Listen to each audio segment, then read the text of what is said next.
What if your life depended on a single prayer? What if the strength of your words could mean the difference between victory and defeat, between life and death? Tonight, we uncover the strongest and most powerful prayer ever recorded in the Bible, a prayer so earth-shaking, so heaven-moving, that it changed the course of history. Scene 1, the time of crisis. The year was 701 BC. The mighty Assyrian Empire, the most feared military force of its time, had set its sights on Jerusalem. King Sennacherib, a ruthless warlord, had already conquered dozens of cities. Now he sent his vast army, 185,000 men, to reduce God's city to rubble. Inside the palace, King Hezekiah stood alone. His people were terrified. His army was outnumbered. There was no escape. Then came the message, a letter from the enemy king. "Do not trust your God, Hezekiah.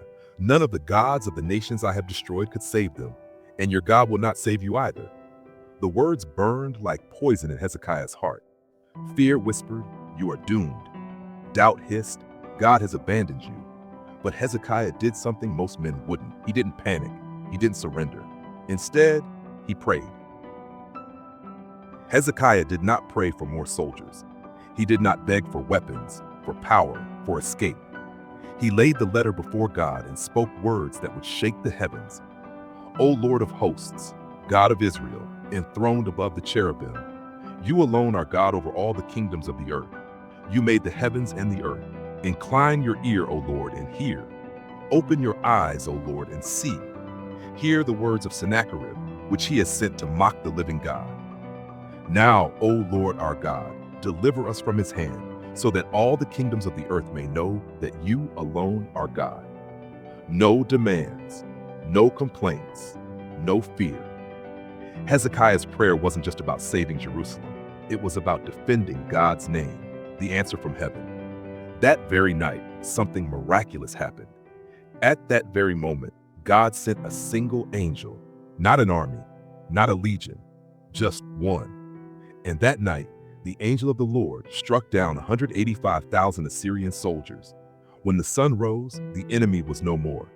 Sennacherib, the proud king who mocked God, fled in terror, only to be assassinated in his own temple.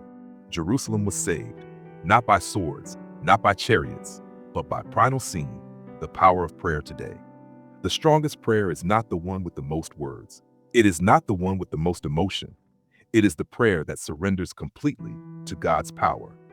When you face battles too big for you, when the enemy whispers, "You will not survive this," when the world says, "Your God will not save you," what will you do? Will you fear? Will you run? Or will you lay your burdens before the Lord and let him fight for you? The choice is yours. Call upon me in the day of trouble. I will deliver you, and you shall glorify me. Psalm 50:15. Prayer is not a last resort. It is our greatest weapon. The same God who rescued Hezekiah still fights for his people today. So the next time you stand before an impossible battle, remember this: the strongest and most powerful prayer is the one that trusts God completely. What battle are you facing today? Are you ready to surrender it to God? Let us know in the comments. And if this story inspired you, don't forget to like, share, and subscribe for more powerful biblical lessons. May your faith be unshakable. Until next time, stay strong and stay blessed.